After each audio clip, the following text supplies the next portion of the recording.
کچھ بھی اللہ سے مانگو گے وہ اس رات میں آپ کو مل جائے گا انشاءاللہ۔ اس وظیفے سے آپ کی زندگی بدل جائے گی۔ شب برات میں کیا کرنا ہے؟ شب برات کے خاص اعمال سن لیں۔ شب برات میں کیا کرنا ہے؟ سب سے پہلے شب برات کو یعنی 14 یا 15 یا 15 یا 16 کو روزہ رکھنا ہے۔ صرف 15 کو بھی رکھ سکتے ہیں۔ شب برات شروع ہونے سے پہلے یعنی 14 شعبان کو عصر کی نماز کے بعد مغرب سے پہلے 40 مرتبہ لا حول ولا قوت الا باللہ العظیم پڑھیں۔ شب برات شروع ہوتے ہی مغرب کی نماز کے بعد غسل کریں، پانی میں 7 عدد بیر کے پتے ڈال کر پانی گرم کریں اور اسی پانی سے غسل کریں، انشاءاللہ سال بھر تک جادو سے محفوظ رہیں گے۔ جب مغرب کی نماز کے بعد 3 بار سورہ یاسین کی تلاوت کریں اور دعا کریں۔ پہلی رزق میں برکت کے لیے پہلی یاسین، دوسری یاسین عمر میں برکت کے لیے، تیسری یاسین جہنم سے آزادی کے لیے۔ آمین۔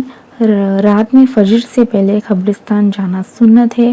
اپنے مرحومین کے قبروں کو زیارت کریں اور رات بھر نفل نماز یا پھر قضا نمازیں پڑھیں۔ اس رات کو ضائع نہ کریں اور جتنا آپ سے ہو سکتا ہے اس رات پوری عبادتیں کریں۔ یہ نفل سے زیادہ ضروری ہے۔ زیادہ وقت عبادت میں گزاریں اور تہجد ضرور پڑھیں اور خوب ساری دعائیں کریں تمام مسلمانوں کے لیے، اپنے لیے، رشتہ داروں کے لیے، ہر چیز کے لیے جو آپ چاہتے ہیں وہ سب کچھ کریں۔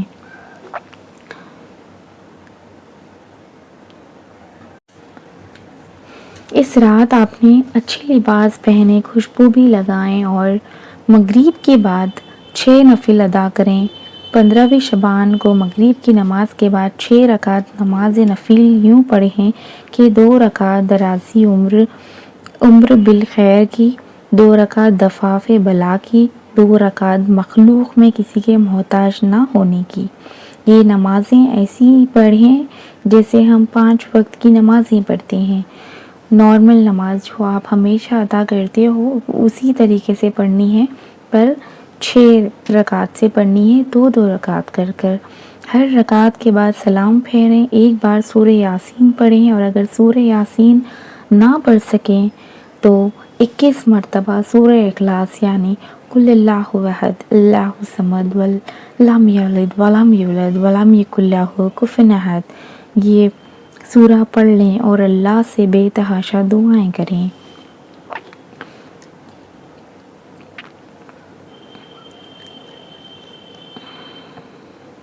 امید کرتی ہوں آپ سب نے یہ وظیفہ سمجھ لیا ہوگا۔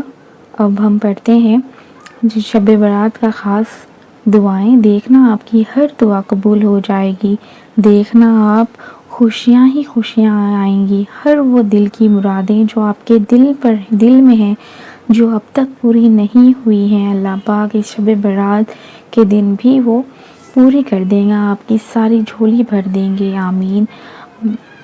آپ کی ہر وہ مرادیں جو آپ کے دل میں بسی ہیں، آپ کی ہر مشکل، ہر پریشانی میں آسانی پیدا فرما کر دیں گے۔ آمین۔ بیماریاں و آفتوں سے اللہ محفوظ رکھے گا۔ اعمال کرتے وقت امت کا پورے رشتہ داروں کا تصور کریں۔ جس طرح آپ اپنے لیے دعا مانگتے ہیں اسی طرح ان لوگوں کے لیے بھی دعا مانگیں، سچے دل کے ساتھ، ندامت کے ساتھ، آنسو میں ڈوبے آنکھوں کے ساتھ۔ آپ کو ایسی دعائیں کریں جیسے کہ آپ کو سروار ہیں اور مجرم اپنے آپ کو تصور کرتے ہوئے 100 مرتبہ استغفار پڑھیں، پھر اپنے دل سے دعا کریں۔ دیکھنا آپ کی ہر دعا قبول ہوگی۔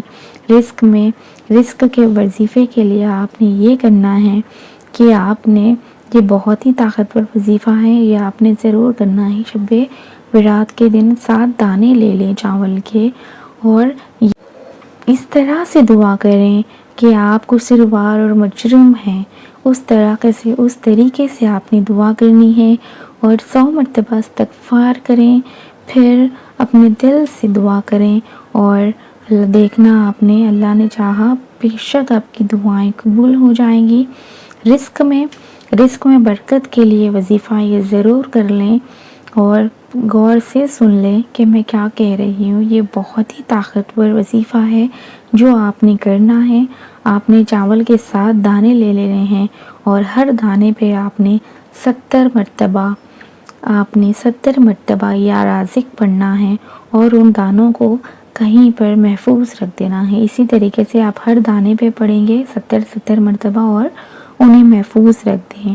اس رات کرنے سے اللہ پاک آپ کو پورے سال کا رزق عطا فرماتے ہیں۔ آپ چاہیں تو یہ خالی دنوں میں بھی کر سکتے ہیں، پر اگر آپ شعبان میں یعنی یہ شب برات کے دن آپ اگر کرو گے تو اس میں رزق کی بارش اللہ ضرور فرمائیں گے، آمین۔ اس شب برات کو آپ کو وہ سب کچھ دیں گے جو آپ چاہتے ہو۔ دیکھنا آپ اللہ پاک آپ کی ہر حاجت پوری کر دیں گے۔ اس مبارک رات اللہ پاک آپ کو سب کچھ عطا کریں گے، آمین۔ شب برات کا خاص عمل یہ بھی ہے کہ آپ نے 2 رکعت نفل حاجت سے پڑھیں۔ ہر سجدے میں سبحان رب العلیٰ کے بعد آیت کریمہ پڑھیں، مطلب لا الہ الا انت سبحانک انی کنت من الظالمین۔ یہ آپ نے پڑھنا ہے 40 مرتبہ، ہر رکعت میں 40 مطلب 80 مرتبہ آپ نے یہ نفل پڑھنی ہے۔ اس کے بعد آپ نے سلام پھیرنے ہیں، پھر 3 تسبیح آپ نے آیت کریمہ کی پڑھنی ہے، پھر 3 تسبیح آپ نے استغفار کی کرنی ہے، پھر آپ نے 5 تسبیح درود ابراہیم کی پڑھنی ہے اور خوب رو رو کر اللہ سے دعا کریں۔ آج رات یعنی شب برات کی رات ہے، آپ کو یہ وظیفہ کرنا ہے۔ دیکھنا آپ رحمتوں اور برکتوں سے آپ کی جھولیاں بھر دی جائیں گی، آپ کی ہر پریشانی ہر تکلیف دور ہو جائیں گی۔ اور میں یہ دعا کرتی ہوں اللہ پاک سے جو کوئی بھی لڑکا یا لڑکی پریشان ہے اپنی مصلحت کو لے کر، یا اللہ پاک ان کی پریشانیوں کو دور کر دیں، اور جو لڑکیوں کے نکاح نہیں ہو رہے ہیں جس کی وجہ سے ان کے والدین پریشان ہیں، وہ یا اللہ پاک ان کا نیک صالحہ رشتہ عطا فرمائیں اور ان کی اچھے سے اچھی جگہ شادی کریں اور انہیں بہترین رشتے سے نوازے، آمین۔ یا اللہ پاک بہت سے لوگ ہیں جن کے بہت نہیں، یا اللہ پاک ہر کوئی آپ کے پاس ایک دعا کے ذریعے سے ہی آتا ہے، یا اللہ پاک ہر کسی کی دعائیں قبول کر لیں۔ اگر ان کے حق میں بہتر نہیں ہیں تو یا اللہ پاک اسے آپ اپنے حق اسے بہتر کر کر اسے بہترین کر کر انہیں نوازیں، آمین۔ یا اللہ پاک ہر کسی کی الگ الگ مصلحت ہے، ہر کوئی اپنی ایک پریشانی میں ڈوبا ہے، یا اللہ اس کی ہر پریشانیوں کو دور کر دے۔ یا اللہ پاک جو بیمار ہے انہیں شفا عطا فرمائیں، یا اللہ پاک جو بیمار ہے انہیں شفا عطا فرمائیں، جس کی شادی نہیں ہو رہی ہے اس کی شادی ہو جائے، آمین۔ یا اللہ پاک جو پریشان ہے اپنے کسی مسئلے کو لے کر، یا اللہ پاک اس کے بھی اوپر ساری پریشانیاں دور ہو جائے۔ یا اللہ پاک ہر کسی انسان کے دل میں کچھ ایسی بھی دعائیں ہوتی ہیں جو وہ کسی کے سامنے نہیں کہہ پاتا، تو یا اللہ پاک وہ چھپی ہوئی دعاؤں کو بھی قبول فرمائیں، آمین آمین ثم آمین۔ السلام علیکم ایوری ون، دعا کرتی ہوں اور امید کرتی ہوں کہ آپ سب بہت اچھے ہوں گے اور مجھے بھی اپنی دعاؤں میں رکھ رہے ہوں گے۔ تو آج جمعے کا دن ہے، آپ سب بھی یہ دعا اپنے لیے کر لیں۔ یا اللہ یا اللہ یا اللہ، جتنی بھی ہاتھ تیری بارگاہ میں اٹھے ہیں ان سب کی تکلیف پریشانیاں ہر چیز دور کر دے، انہیں سکون عطا فرما میرے اللہ۔ اس مبارک دن کے صدقے ہماری دعاؤں کو قبول فرما۔ اے اللہ، میں ہاتھ پھیلائے بیٹھی ہوں، مجھے مایوس نہ لوٹانا۔ اے اللہ، بھروسے سے مانگی جانے والی دعائیں اپنی بارگاہ الہی میں قبول فرمانا، آمین۔ اے میرے رب، میرے دل کی مراد پوری فرما۔ یا اللہ ہمیں گناہوں سے بچا، ہمیں جمعے کے علاوہ ہر وہ نماز پڑھنے کی توفیق عطا فرما۔ یا اللہ پاک، ہم اپنی پریشانیوں میں اتنے گھر گئے ہیں، اتنے پریشان ہو گئے ہیں، جو ہمیں دیتا ہے ہم انہی کو بھول جاتے ہیں، اور جب ہمیں تکلیف ہوتی ہے ہم تب آپ کو یاد کرتے ہیں، پر یہ غلط ہے۔ یا اللہ پاک ہمیں معاف کر دیں، آمین۔ آزمائش صرف صبر والوں کے حصے آتی ہے، کیونکہ صبر والوں کے ساتھ اللہ ہوتے ہیں۔ بے شک صبر کرنا آسان نہیں، لیکن اس کا اجر اللہ بہت خوبصورت دیتا ہے۔ جب اللہ دیکھتے ہیں کہ اس کا بندہ اس کے فیصلوں پر راضی ہے تو پھر اللہ بھی اپنے بندوں کو مایوس نہیں کرتے۔